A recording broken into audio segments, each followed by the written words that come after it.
நேற்றோடு காணவில்லை. என் கண்களை பறித்து கொண்டு ஓப்பனிங் சாங் எதுன்னு நாங்கள் இன்னும் பிளான் பண்ணிட்டு தான் இருக்கோம். நான் எப்படி உங்களுக்கு பிடிச்ச ஒரு பாடல் பாடுறேன். கண்ணாளனே எனது கண்ணை நேற்றோடு காணவில்லை. என் கண்களை பறித்து கொண்டு ஏன் இன்னும் பேசவில்லை. ஆளான ஒரு செய்தி அறியாமலே அலைபாயும் சிறு பேதை நானோ. உன் பேரும் என் பேரும் தெரியாமலே உள்ளங்கள் இடம் மாறும் ஏனோ. வாய் பேசவே வாய்ப்பில்லையே வலி தீர வழி என்னவோ.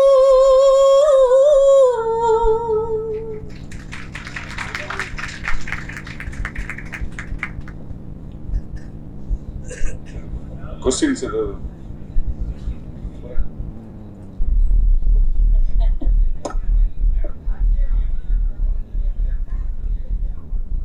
மேடம்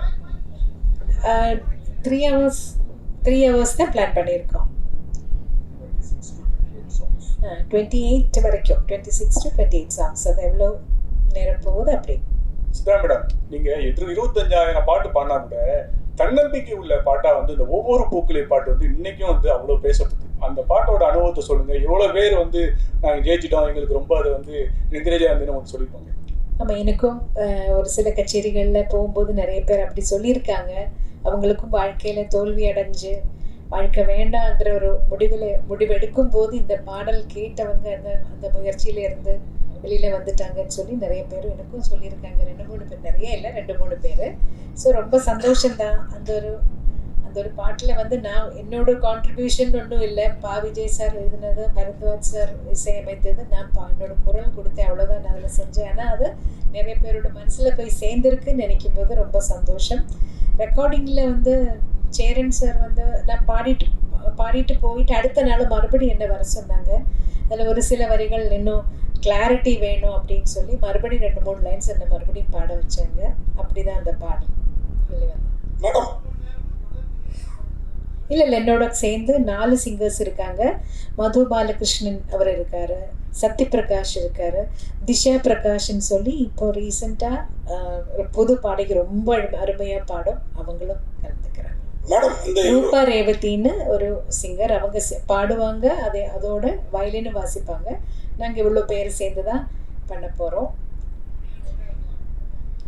3 மணி நேரம் எல்லாம் பாட முடியாது மேடம். இந்த 20,000 பாட்டுலேருந்து இந்த 26-28 பாட்டை நீங்கள் செலக்ட் பண்ணுறீங்களா, இவங்கெல்லாம் செலக்ட் பண்ணுறாங்களா, இல்லை ரசிகர்கள் செலக்ட் பண்ணியிருக்காங்களா? நாங்கள் எல்லோரும் ஒரு டீமாக உட்காந்து தான் செலக்ட் பண்ண போகிறோம். பாப்புலரான சாங்ஸு ஜனங்களுக்கு பிடிக்குங்கிற மாதிரி எல்லோருக்கும் அவங்கவுங்க சாய்ஸ் இருக்கும் இல்லையா, அந்த மாதிரி எல்லோரும் சேர்ந்து தான் நாங்கள் செலக்ட் பண்ணுவோம். எங்களுக்கு 20,000 பாட்டும் பிடிக்கும். லிஸ்ட் போடுறது ரொம்ப கஷ்டம். இந்த லிஸ்ட் போடுறது ரொம்ப கஷ்டம். மேடம், நீங்கள் அறிமுகமாக இத்தனை வருஷம் ஆயிடுச்சு, ஆனால் இது வரைக்கும் ஒரு தனி கச்சேரி பண்ணணும்னு ஏன் நினைக்கல? இப்போ ஆரம்பித்து பண்ணுறதுக்கு உண்டான காரணம் அப்படின்னு இல்லை. நான் தமிழில் கச்சேரிகள் பண்ணியிருக்கேன், ஆனால் இந்த மாதிரி வெளியே பெருசாக அந்த கிராண்ட் ஸ்கேலில் பண்ணலை. நான் மலையாளத்தில் நிறைய கச்சேரிகள் பண்ணுறேன், தமிழில் கூட பண்ணியிருக்கேன். ஆனால் இவங்க செய்கிற மாதிரி இந்த மாதிரி ட்ரெஸ் எல்லாம் வச்சு ஒரு கிராண்ட் ஒரு ஸ்கேலில் ஒரு ஆடியோ விஷுவல் ட்ரீட் மாதிரி நான் இது வரைக்கும் செஞ்சதில்லை. கொஞ்சம் ஆர்டினரியாக தான் போயிட்டுருக்கேன். மேடம், லைவ் கான்செப்டில் நம்ம ஏவன் சாரும் இளையராஜா சாரும் வருவாங்களா? இன்வைட் பண்ணியிருக்கீங்களா? கண்டிப்பாக இன்வைட் பண்ணுவோம். அவங்க ஃப்ரீயாக இருந்தால் கண்டிப்பாக வருவாங்க. ஏன்னா வந்து இளையராஜா சாங் வந்து பாட்னாவே வந்து அவர் ஏதாவது சொல்லுவார். அவர் ஏதாவது சொன்னாருன்னா அவங்களோட பதில் என்ன? இந்த 28 சாங்குமே முறைப்படி எல்லா இடத்துலையும் அனுமதி வாங்கி தான் பண்ணியிருக்கு. ஸோ அதனால யாரும் எதுவுமே சொல்ல மாட்டாங்க. சித்ராமா சார், நீங்கள் அதை ஃபர்ஸ்ட் ஓப்பனிங்கில் வந்து அந்த டிராயிங் ஒன்று காமிச்சிங்க. அந்த டிராயிங் வந்து இப்போ தான் வந்து சொல்கிறீங்க அனுமதி வாங்கி. உங்களோட டிராயிங்ஸ் வந்து எனக்கு தெரியும், டிராயிங்லாம் வரைவேன்னு சொல்லியிருக்கீங்க. இங்கேருந்து தான் ஓப்பனிங் ஆச்சுருக்கீங்க. சென்ட்ரல்லேருந்து என்ன ஓப்பனிங் ஆச்சு? எந்த பாட்டுக்காக உங்களை வந்து கூப்பிட்டு இந்த பாட்டு பாடுங்க அப்படின்னு சொன்னீங்க? ஃபஸ்ட்டு சாங் வந்து ஆக்சுவலி நான் என்ன தமிழ்நாட்டுக்கு இளையராஜா சார் அழைச்சதே பூவே பூச்சுடுவா படத்துக்காக. அதோட மலையாளம் வேர்ஷன் நோக்குத்தா தூரத்து கண்ணும் நட்டுன்னு ஒரு மூவி, ஃபாசில் சார் டைரக்ட் பண்ண மூவி. அதில் வந்து நான் பாடியிருந்தேன். நதியா மொய்து அவங்களும் இன்ட்ரொடக்ஷன். நானும் அப்போ தான் கொஞ்சம் ஸ்டார்ட் பண்ணிகிட்டு இருந்தேன் மலையாளத்தில் கூட. அப்போ ராஜா சார் அந்த மூவி பார்த்துட்டு அந்த ஹீரோயினுக்கு இந்த வாய்ஸ் சூட் ஆகுது, சரி இந்த வாய்ஸை யூஸ் பண்ணிக்கலாம், சென்னையில் வந்து கொஞ்சம் வாய்ஸ் டெஸ்ட் பண்ணிக்கிறேன், வர சொல்லுங்கன்னு சொல்லியிருந்தாரு. ஃபாசில் சார் தான் எனக்கு சொன்னார், நீங்கள் சென்னைக்கு போகும்போது ராஜா சாரை போய் மீட் பண்ணுங்கள், அவரை செக் பண்ண. முதல்ல இவர் கிண்டல் பண்ணுறாரு, ராஜா சார்கிட்ட எல்லாம் போவேன்னு நான் நிஜமாகவே எதிர்பார்க்கவே இல்லை. அப்படி தான் ராஜா சார்கிட்ட தாசண்ணாவோட மேனேஜராக இருந்தால் குஞ்சுண்ணீன் வயலினிஸ்ட், அவர் தான் என்னை கூட்டிகிட்டு போகிற ராஜா சார்கிட்ட. அங்கே வாய்ஸ் டெஸ்ட் பண்ணி அடுத்த நாள், ஆனால் பூவே பூச்சுடுவாக்கு முன்னாடி நீதான அந்த கோயிலுங்கிற படத்தில் பூஜை கேட்ட கோயிலுங்கிற பாடல் பாட வச்சுட்டு. இன்னொன்று ஆக்சுவலாக நீங்கள் இளையராஜா சார் பாட்டு தான் அதிகமாக வந்து பாடினது, நிறைய பேர் ரசித்தது. ஸோ ஆனால் இளையராஜா சாரை வந்து இங்கே சமீபத்தில் பார்த்தீங்கன்னா ஒரு டைரக்டர் இப்போ நடிக்கிறார், அவர் வந்து அவன் இவன் சொல்லியிருக்காரு. இது பாடகர் மத்தியில யாருமே கண்டனம் தெரிவிக்கல. பாலா ஒரு நிமிஷம் பாலா இது வந்து அவங்க என்ன சொன்னாங்கன்னா, இப்போ இவர் கேட்டார், நம்ம வெற்றி சொன்னாரு, இவ்வளவு வருஷம் ஜேர்னில ஏன் கச்சேரி பண்ணலன்னாங்க. அந்தந்த சின்ன சின்ன கச்சேரி பண்ணும்போது இவ்வளவு மீடியா முன்னாடியும் இவ்வளவு ஆட்கள் முன்னாடியும் பண்ண வேண்டிய ஃபர்ஸ்ட் டைம் பண்ணும்போது இந்த கேள்வி இந்த இடத்துக்கு தேவையில்லாது. தனியா அவங்க ரூம்ல இருக்கும் போதோ இதை கேட்டுக்கலாம். கரெக்டுமா, அது இந்த கான்செப்டுக்கு சம்பந்தம் இல்லாத ஒரு கேள்வி. இது வந்து இவங்க இல்ல, இந்த கேள்வி நீங்க வேற யாருக்காக வேணா கூட கேட்கலாம். ஆனா கேள்வி கேட்கக்கூடாத இடம் இது இல்லை, அதனால தவிர்த்துருங்க. நன்றி, வணக்கம். எங்களின் வரப்பேற்று வந்த அனைவருக்கும் நன்றி, வணக்கம். சார் மேடம் இப்போ நீங்கள் 20,000 சாங்ஸ் பாடிருக்கீங்க. ஆனால் அந்த சாங்ஸ் உங்களுக்கு பிடிச்ச சாங்ஸ் எது? ஏதாவது ஒரு சாங்ஸ் மிஸ் பண்ணியிருப்பீங்க, என்னை விட அந்த வேற யாராவது பெரிய ஆர்டிஸ்ட்டு சம்திங் பாடியிருப்பாங்க, அது ஏதாவது சாங்ஸ் ஞாபகம் இருக்கா உங்களுக்கு? மிஸ் ஆன சாங்ஸ் இருக்கு, அது என்ன பாட்டுன்னு எனக்கு தெரியாது. இப்போ ஒரு ராஜா சார் ரெக்கார்டிங் கூட ஒரு சம்டைம்ஸ் இருக்கலாம், ஏஆர் ரஹ்மான் அவரோட ரெக்கார்டிங் கூட சம்டைம்ஸ் கூப்பிடும்போது நான் ஊரில் இல்லைன்னா அந்த சாங் நான் மிஸ் ஆகிடும். ஆனால் அது எந்த பாட்டுன்னு எனக்கு தெரியாது, இல்லை அது வேறு யாரோ பாடி அது வெளில வந்திருக்கும். அது என்ன அந்த மாதிரி நிறைய இடத்துல எனக்கு மிஸ் ஆயிருக்கு. ராஜா சாரோடதும் மிஸ் ஆயிருக்கு, ஏஆர் ரஹ்மான் அவரோடதும் மிஸ் ஆயிருக்கு. நிறைய மியூசிக் டைரக்டர்ஸ் கிட்ட நான் கொஞ்சம் ட்ராவல் பண்ணுற டைமில் வேற ரெக்கார்டிங்ஸ் நிறைய மிஸ் ஆயிருக்கு. எனக்கு இந்த உருவத்தில் டான்ஸ் பண்ணால் எப்படி இருக்கும்? மேடம் வாழ்த்துக்கள். முதல்ல இந்த 28 சாங்ல நீங்க பாடினது மட்டும்தானா இல்லை மற்ற சிங்கர்ஸ் பாடினது இருக்க போதா? நான் பாடின சாங்ஸ் தான் இருக்கும். நாங்கள் கேட்டு வளர்ந்ததெல்லாம் எஸ்பிபி சித்ரா, மனோஜ் சித்ரா இப்படி கேட்டு தான் நாங்கள் வானொலியில் வளர்ந்துருக்கோம். இப்போ எஸ்பிபி சார் பாடின சாங்ஸும் மனோ பாடின சாங்ஸ் இதில் இருக்குமா? அதெல்லாம் இருக்கும் கண்டிப்பாக. ரெண்டு மேல் சிங்கர்ஸ் இருக்காங்கல்ல, அவங்க மாற்றி மாற்றி பாடுவாங்க. மேடம், உங்களை சின்ன குயில் சித்ரா தான் கூப்பிடுவாங்க. நீங்க 47 வருஷமா பாடுறீங்க, 25,000 பாட்டு, 6 நேஷனல் அவார்டு. இப்போ பெரிய குயிலா இருப்பீங்க. இன்னைக்கு ஆதரவு இல்லை. இப்போ உள்ள பாடகைகளை சின்ன குயில்னு உங்களுக்கு பிடிச்ச பாடகைகள் யாரும் சொல்லுவீங்க? ஒரு 2-3 பேரா சொல்லுங்க. ஐயோ, நிறைய இப்போ அதர் சிங்கர்ஸ் நிறைய பேர் நல்ல டேலண்டடா இருக்கிற நிறைய சிங்கர்ஸ் இருக்காங்க. அஃப்கோர்ஸ் ஸ்ரேயா கோஷல், ஸ்வேதா, சின்மயி, சொல்லிட்டே போல நிறைய இருக்காங்க. ரொம்ப டேலண்டடா இருக்கிற நிறைய சிங்கர்ஸ் இருக்கு. ஒவ்வொரு பாடல் கேட்கும்போது அந்த சிங்கர்கிட்ட நம்மளுக்கு ஒரு ஐயோ ரொம்ப அழகா பாடுறாங்களே அப்படின்னு தோணும். 1-2 பேர் எடுத்து சொல்றது கஷ்டம் தான், ஆனால் இவங்க எல்லாம் எனக்கு பிடிச்ச சிங்கர்ஸ். சித்ரமா, உங்க சாங்லயே வந்து பாத்தீங்கன்னா எஸ்பிபி சாருக்கு இளையராஜா சார் ஒரு சாங் போட்டிருக்காரு, அவர் பாடின இன்னும் நினைவு ஊட்டுற மாதிரி. அதே போல சின்ன குயில் பாடும் அப்படின்னு சொல்லி உங்களை ஓப்பனிங் பண்றாங்க. அந்த பாட்டு உங்களுக்காக எழுதுனதா? நீங்க கேட்டீங்களா? இல்லை வைரமுத்து சார் தானே எழுதினாரு. அந்த படத்துக்காக எழுதியிருப்பாங்க. அந்த பாட்டு தான் முதல்ல வெளியில வந்தது, அதனாலதான் என்ன சின்ன குயில்னு கூப்பிடுறாங்கன்னு நினைக்கிறேன் நான்.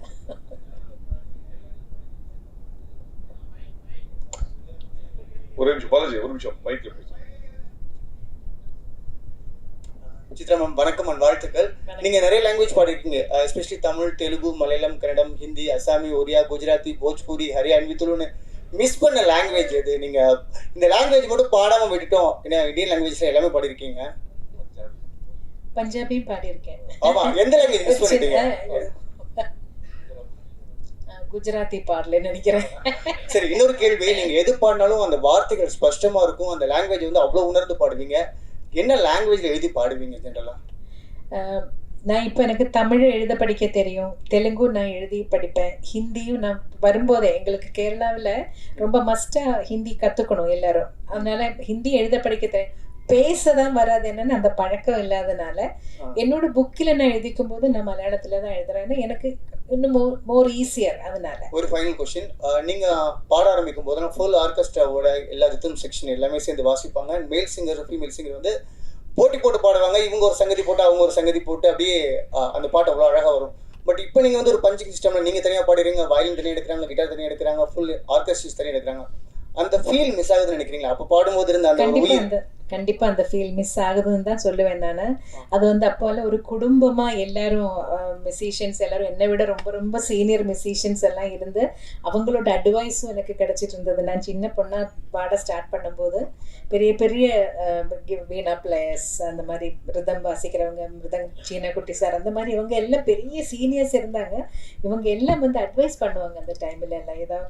அப்போ எனக்கு ஒரு கிளாஸ் அங்கேயே கிடச்சிட்டு இருந்தது. முதல்ல லைவ் ரெக்கார்டிங் நடந்துட்டு இருக்கும்போது ஒரு குடும்பமாக இருந்த எல்லாரும் இப்போ பிரிஞ்சு போன மாதிரி, இப்போ யார் யார் இருக்காங்க, யார் உயிரோடு இருக்காங்கன்னு கூட தெரியாத மாதிரி ஆகிப்போச்சு. இப்போ அதில் பெரிய ஒரு சங்கடம் எனக்கு உண்டு. ஏன்னா எல்லாரும் அந்த ஒரு குடும்பமாக இருந்த அந்த ஒரு யூனிட்டி போயிடுச்சுன்னு நினைக்கிறேன். இப்போ எல்லாரும் தனித்தனியாக ஒரு இடத்துல ரெக்கார்ட் பண்ணுறாங்க. கூட யார் மேல் சிங்கர்னு கேட்டால் கூட சம்டைம்ஸ் டிசைட் பண்ணலை, இனிமே தான் டிசைட் பண்ணணும்னு கூட சொல்லுவாங்க. ஸோ எல்லாமே அப்படி தனிமையிலே ஆயிப்போச்சு. ஜானகி அம்மா பற்றி வார்த்தை சொல்லுங்கள். சேர்ந்து நிறைய பாடல் பாடிருப்பீங்க, ஃபீமேல் டுவைட்லாம். ஜானகி அம்மாவோட நிறைய சேர்ந்து பாடலை 2-3 சாங், மேபி ஒரு 5-6 சாங்ஸ் அம்மாவோட சேர்ந்து பாடியிருப்பேன். ஏன்னா என்னோட வாழ்க்கையில் என்னோட கெரியரில் அவங்களோட இன்ஃப்ளூயன்ஸ் ரொம்ப இருக்குது. நான் பிறந்ததுல இருந்து கேட்டு வளர்ந்தது சுஷீலம்மா, ஜானகி அம்மா, வாணி அம்மா, ஜமுனாராணி அம்மா, ஜிக்கி அம்மா, அவங்களோட பாடல்கள் கேட்டு தான் வளர்ந்தேன். ஆனால் ஜானகி அம்மா கிட்ட இன்னும் ஒரு ஸ்பெஷல் அட்டாச்மெண்ட், அம்மாவோட நேச்சர் அப்படின்னு நினைக்கிறேன். ரொம்ப நம்மளே ஒரு அம்மா மாதிரி எப்பவும் அணைச்சிப்பாங்க. அவங்க ரொம்ப சாப்பாடெல்லாம் ஊட்டி விடுவாங்க, யாருக்கும் தெரியாது அந்த விஷயம் எல்லாம். அவங்க வீட்டுக்கு போனால் அவங்களே பிசைஞ்சு அவங்க கையால் ஊட்டி விடுவாங்க. ஸோ அதெல்லாம் வேற எங்கேயுமே கிடைக்காது. என்னோட பெத்த தாய் கொடுத்ததுக்கு அப்புறம் ஜானகி அம்மா தான் கொடுத்துருக்காங்க. ஸோ அதெல்லாம் எனக்கு ரொம்ப ஸ்பெஷல். அதனால் அவங்களுக்கு எப்போவுமே என்னோட மானசீக குருவாக என்னோட மனசுல ஒரு ஸ்பெஷல் இடம் உண்டு. ரொம்ப நன்றி, தேங்க்யூ. 2 வரிகள் எங்கே எனது கவிதை உங்க குரலை கேட்டா சந்தோஷம். நன்றிமா. எங்கே எனது கவிதை,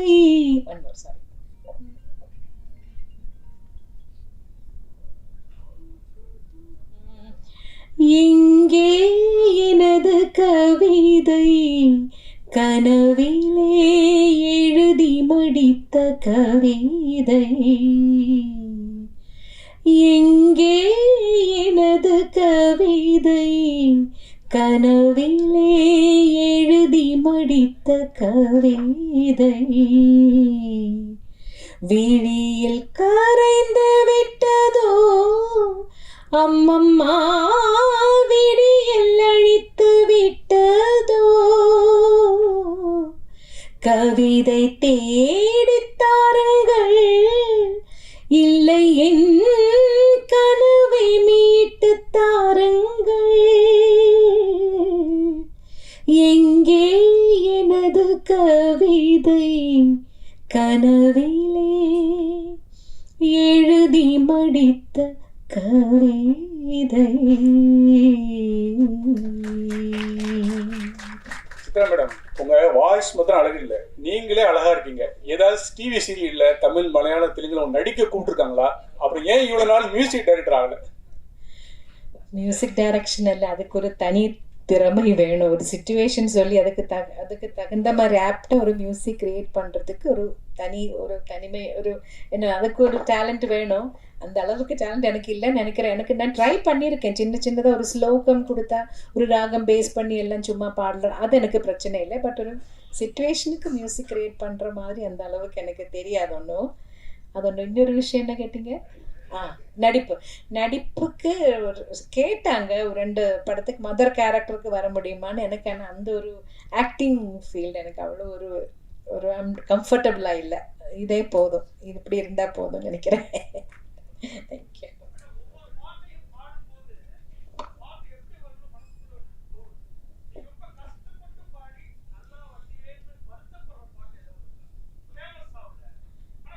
இல்லை நான் கஷ்டப்பட்டு பாடி வெளியில் வராத படங்கள்லாம் நிறைய இருக்குது, வந்திருக்காங்க, அப்படி இருக்கு, இல்லைன்னு சொல்ல முடியாது.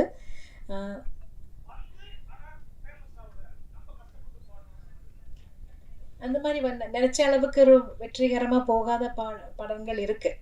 இதுன்னு இப்போ நீங்கள் கேட்ட டக்குன்னு எனக்கு சொல்ல முடியலை, பட் இருக்குது அந்த மாதிரி. நல்லா வரணும்னு நினச்சிக்கிட்டது எங்கேயுமே எட்டாமல் போன சாங்ஸ் கூட வந்திருக்கு நிறையா. கஷ்டப்படுறது எல்லா பாட்டுக்கும் ஒரே மாதிரி தான் நம்ம எஃபர்ட் போட்டு தான் பாட போகிறோம். எதுவுமே ஈஸியாக பண்ணி இது கிடையாது. எல்லாத்துக்கும் அதோட ஒரு நம்ம எஃபர்ட் கண்டிப்பாக போட்டு தான் ஆகணும். சித்ராமா ஆக்சுவலா உங்க கூட வந்து சொல்லுங்க சார்.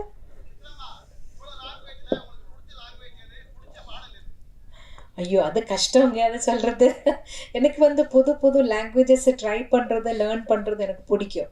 எனக்கு ட்ரை பண்ணுறது ரொம்ப இஷ்டம். ஆனால் தெரியாத லாங்குவேஜ் பாடும்போது இப்போ தெரிஞ்ச லாங்குவேஜ் பாடுற அளவுக்கு ஈஸியாக இருக்காது. கண்டிப்பாக ஒவ்வொரு வார்த்தையோட மீனிங் என்னன்னு கேட்கணும், அதை அவங்க எப்படி உச்சரிக்கிறாங்கன்னு கேட்கணும். அதுக்கு நானே ஒரு கோடு லாங்குவேஜ், சைன் லாங்குவேஜ் மாதிரி போட்டு நான் ப்ரொனன்சியேஷன் சரியாக வரணுங்கிறதுக்காக அது இன்னும் ஜாஸ்தி டைம் எடுக்கும், இன்னும் ஜாஸ்தி எஃபர்ட் போடணும். மேடம், அதாவது இதை இங்கே பாருங்க, இருட்டில் இருக்கீங்க தெரியல மேடம்.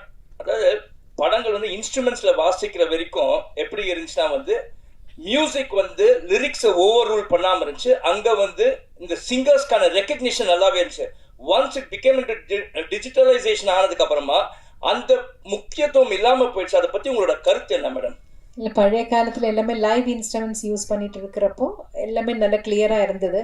இப்போ எலக்ட்ரானிக்ஸு கொஞ்சம் அதிகமாக வரும்போது தான் அப்படி வார்த்தை பளிச்சுன்னு தெரியாமல் கொஞ்சம் அப்படி போகிறது. அதனால தான் நினைக்கிறேன். இல்லை, அதுதான் மேடம். அது வந்து ஒரு பாதிப்பாக இருக்காதா? அது எதனா வழிமுறை இருக்காதா பண்ணுறதுக்கு? நீங்கள் அதை தான் நான் கேட்குறேன் உங்ககிட்ட ஆஸ் அ சிங்கர். ஏன்னா யுவர் அன் எக்ஸ்பீரியன்ஸ். இல்லை, எல்லா தடவையும் நாங்கள் சொல்லுவோம், மெயினாக வாய்ஸ் மெயின் வச்சுட்டு பேக்ரவுண்ட் ஸ்கோர் இது கொஞ்சம் பேக்ரவுண்டில் இருக்கிற மாதிரி வைக்க சொல்லுவோம். ஆனால் ஒவ்வொரு மியூசிக் டைரக்டருக்கு அவரோட காதில் அது எப்படி எல்லாமே மிக்சிங் பண்ணுறவங்களோட இயர்ஸை பொறுத்த வரைக்கும் இருக்கும். அவங்களுக்கு அது எப்படி கேட்குதோ, எப்படி வேணும்னு நினைக்கிறாங்களோ அப்படி தான் மிக்ஸ் வெளியில் வரும். நம்ம பாடி முடிச்சு போயாச்சுன்னா மிக்சிங்கில் எல்லாம் நாங்கள் போய் உட்காரதில்லை, எங்களுக்கு தெரியாது. பாட்டு வெளியில் வரும்போது தான் இது இப்படி வந்திருக்குன்னு புரியும். தேங்க்யூ.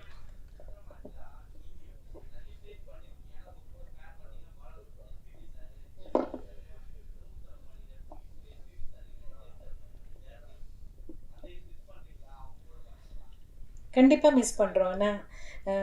நான் ஸ்டார்ட் பண்ணது ஜெயசுதாஸ் சாரோட. அவர்கிட்ட இருந்து ஒவ்வொரு கச்சேரியில் ரெக்கார்டிங்கில் கூட பாடின அனுபவமே எனக்கு என்னோடய மியூசிக்கல் ஜேர்னியில் ரொம்ப ஹெல்ப் பண்ணியிருக்கு. ஒரு மைக் எப்படி ஃபேஸ் பண்ணுறது, அதில் அந்த பாப்பர் ஸ்டாப்பர் இல்லாமல், முன்னாடியெல்லாம் அந்த ஃபில்ட்ரு இல்லை, பாப் ஃபில்ட்ரு இல்லாமல் அந்த ப்ளோ வராமல், பாப்பு வராமல் எப்படி பாடுறாங்கங்கிறதெல்லாம் அவங்க உச்சரிப்பில் அதெல்லாம் அது ஒரு டெக்னிக்.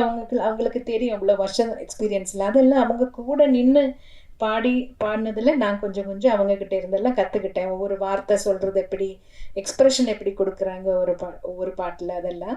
அதே மாதிரி எஸ்பிபி சாரை பற்றி சொல்லும்போது எனக்கு வந்து தமிழ் லாங்குவேஜ், தெலுங்கு லாங்குவேஜ் ரெண்டும் அவ்வளோ எனக்கு ஸ்பஷ்டமாக வர்றதுக்கு முன்னாடி ரொம்ப ஹெல்ப் பண்ணியிருக்காங்க. ஒவ்வொரு வார்த்தையோட இந்த வார்த்தைக்கு என்ன மீனிங், அதை எப்படி பாடினா அந்த எக்ஸ்ப்ரெஷன் எப்படி வரும், இந்த மாதிரி நிறைய அவரோட சேர்ந்து பாடினதில் நான் கற்றுக்கிட்டேன் சார்கிட்ட இருந்து. அது மட்டும் இல்லை, ஒரு ஹியூமன் பீயிங்காக எப்படி கூட இருக்கிற கலைஞர்களோட இல்லைன்னா அவரோட சேர்ந்து பணியாற்றுறவங்களெல்லாம் எப்படி அன்பாக, எவ்வளோ பாசத்தோட அவங்களுக்கு எவ்வளோ கேர் பண்ணுறாங்கங்கிறதும் நான் நிறைய தடவை விட்னஸ் பண்ணியிருக்கேன். அமெரிக்காவிலெல்லாம் போகும்போது நாங்கள் ஒரு கச்சேரி முடித்து அடுத்த நாள் ஃப்ரைடே சாட்டர்டே சண்டே 3 நாளைக்கு கச்சேரி இருந்தால், இப்போ சாட்டர்டே கச்சேரி முடித்து சண்டே தூங்காமல் எல்லோரும் ரொம்ப டயர்டாக இருப்போம். வந்தால் ஹோட்டலில் வந்து 12 மணிக்கு தான் செக்இன் டைம். நம்ம வந்து 9:30 மணிக்கு வந்துட்டோம்னா 12 மணி வரைக்கும் வெயிட் பண்ணிகிட்டே இருக்கணும் ரூம் கிடைக்கிறதுக்காக. ஆனால் எஸ்பிபி சாருக்காக ரூமை அவங்க சீக்கிரமாக ரெடி பண்ணி அவங்களே அனுப்பிச்சிடுவாங்க. மற்றவங்க வெயிட் பண்ணுற வரைக்கும் சாரை சொல்லுற, நீங்கள் என்ன மட்டும் அனுப்பிச்சிடுவீங்க, அவங்க எல்லாம் மை பாய்ஸ் அவங்க எல்லாம் வெயிட் பண்ணிட்டு இருக்கும்போது நான் மட்டும் போய் ரெஸ்ட் எடுக்க முடியாதுன்னு அவரும் அந்த லாபியிலே அவ்வளோ நேரம் உட்காந்த அனுபவம் எல்லாம் இருக்குது. வேறு யாரும் அப்படியெல்லாம் பண்ண மாட்டாங்க. ஸோ அதெல்லாம் பார்க்கும்போது இப்படி ஆளுங்க இருக்காங்க, இப்படி தான் இருக்கணுங்கிறது ஒரு பெரிய பாடமாக. மேடம், நீங்கள் பாடிய இத்தனாயிரம் பாடல்களில் பல்லாயிரக்கணக்கான பாடல்கள் முணுக்கும்படியா இன்னைக்கும் நினைவு வச்சிருக்க மாதிரியா இருக்கு. ஆனால் சமீபத்தில் வரக்கூடிய பாடல்கள்ல எதுவுமே ஒரு வரி கூட புரிய மாட்டேங்குது. இதை நீங்கள் எப்படி பார்க்குறீங்க மேடம்? காலத்தோட மாற்றங்கள் அதை வந்து குறை சொல்கிறத விட அதோட கூட என்ஜாய் பண்ணி போகிறது தான் பெட்டர்ன்னு நினைக்கிறேன் சார். மேடம் மேடம்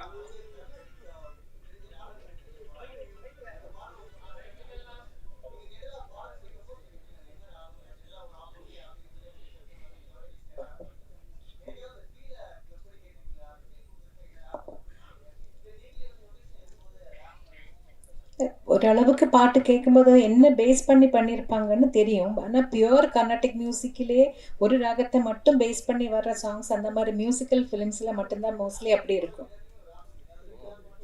ஆனால் அது அதுலேயே பியூர் ராகத்துலேயே இருக்கணும்னு ஒன்றும் கட்டாயம் இல்லை. அது ஃபீலுக்காக ஒரு நோட்டு மாற்றி கூட பாடினாலும் அதை என்ஜாய் பண்ணுவாங்க. அது ஒரு ஸ்பெஷல் ஒரு ட்ரீட்டாக இருக்கும் சம்டைம்ஸ். ஸோ ராகம் என்ன இருக்குன்னு ஓரளவுக்கு கேட்கும்போது ஓரளவுக்கு தெரியும். ஏதாவது தெரியாத ராகமாக இருந்தால் சாரே சொல்லுவார், இது இந்த மாதிரி ராகத்தில் பண்ணியிருக்கேன், இது நோட்ஸ் இப்படி வரும்னு அவர் முதல்ல சொல்லுவார். மேடம் இப்போ நீங்கள்லாம் வந்து கஷ்டப்பட்டு பாடி ஜெயிச்சு வந்திருக்கீங்க. இப்போ வர ஆர்டிஸ்ட் எல்லாம் வந்து அவங்களே தன்னிச்சையாக பாடி பெரிய லெவலில் பேசப்படுது. அதை நீங்கள் எப்படி பார்க்குறீங்க? ஏன்னா ஸ்பெசிஃபிக்காக தனுஷ் சார், சிம்பு சார்லாம் பாடினாவே மில்லியன் வியூஸ் போகுது. நீங்கள் அதெல்லாம் எப்படி பார்க்குறீங்க? ஏன்னா கஷ்டப்பட்டு வந்துருவீங்க, அதுக்காக கேட்குறேன். இல்லை, ஒரு படத்தில் அவங்க எல்லாரும் கஷ்டப்பட்டு தான் பாடுறாங்க. அவங்கவுங்க படத்தில் அவங்களே பாடணும்னு அவங்க ஆசைப்படும் போது அவங்க பாடட்டுமே. அதில் இப்போ என்ன, நம்மளுக்கு ஒன்றும் இல்லை. எனக்கு வர வேண்டிய பாடல்கள் வருது, நான் சந்தோஷமாக எனக்கு என்னால் என்ன முடியுமோ அதை பாடி கொடுத்துட்டு போயிட்டே இருப்பேன். மேடம், இங்கே திரைப்பாடல்களை தாண்டி நிறைய கர்நாடிக் பாடல்களும் நிறைய சிங்கர்ஸ் பாடுறாங்க. நீங்கள் அது மாதிரி மேடை கச்சேரிகள்லாம் பண்ணியிருக்கீங்களா? நான் 2 கச்சேரி தான் பண்ணியிருக்கேன். ஒன்று திருவையாறில் ஒரு தடவை பாடினேன். அப்புறம் கேரளாவில் சூரிய ஃபெஸ்டிவல்னு ஒரு பெரிய ஃபெஸ்டிவல் நடக்கும். எல்லா மியூசிஷியன்ஸும் டான்சர்ஸ் எல்லாம் அங்கே வந்து பெர்ஃபார்ம் பண்ணியிருக்காங்க. அதுலேயும் ஒரு தடவை பண்ணேன். எனக்கு என்ன ப்ராப்ளம் வந்ததுன்னா, அட் எ டைம் ரெண்டுமே கொண்டு போகிறது ஃபீமேல் சிங்கர்ஸுக்கு கொஞ்சம் கஷ்டம். வாய்ஸோட டெக்ஸ்டரில் சின்ன சின்ன டிஃப்ரென்சஸ் வருது. அதனால தான் நான் இப்போ நிறைய ஃபிலிம் சாங்ஸில் பிஸியாக இருந்ததுனால அதுலேயே கொஞ்சம் ஜாஸ்தி கான்சென்ட்ரேட் பண்ணேன். அதான் ஏதாவது 2 லைன் கர்நாடிக்.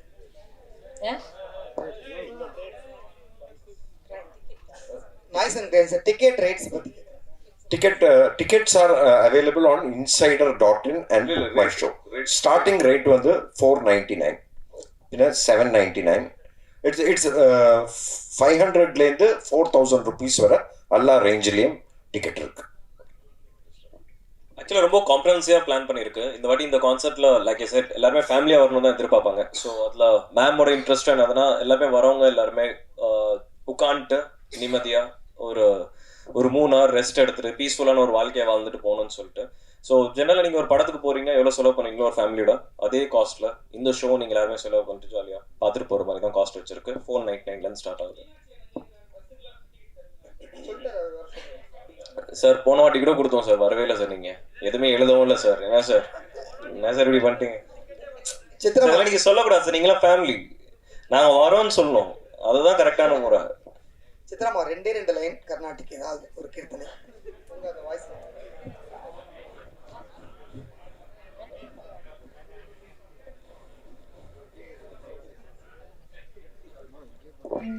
ஒரு நிமிஷம் உட்காருங்க. கிருஷ்ணா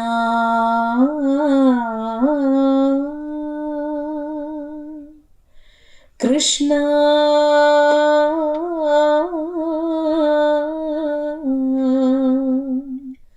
கிருஷ்ணா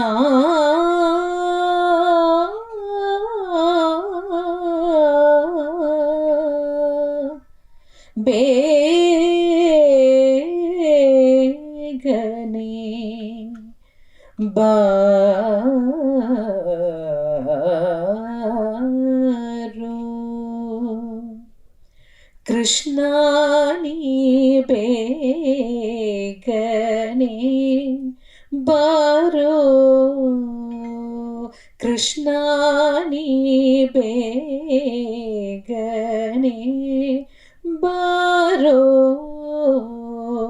கிருஷ்ணா நீ பேகனே பாரோ பாரோ பாரோ கிருஷ்ணா நீ பேகனே பாரோ பாரோ ಬಾರೋ ಕೃಷ್ಣ ನೀ ಬೇಗನೆ ಬಾರೋ ಬಾರೋ ಬಾರೋ ಕೃಷ್ಣ ನೀ ಬೇಗನೆ ಬಾರೋ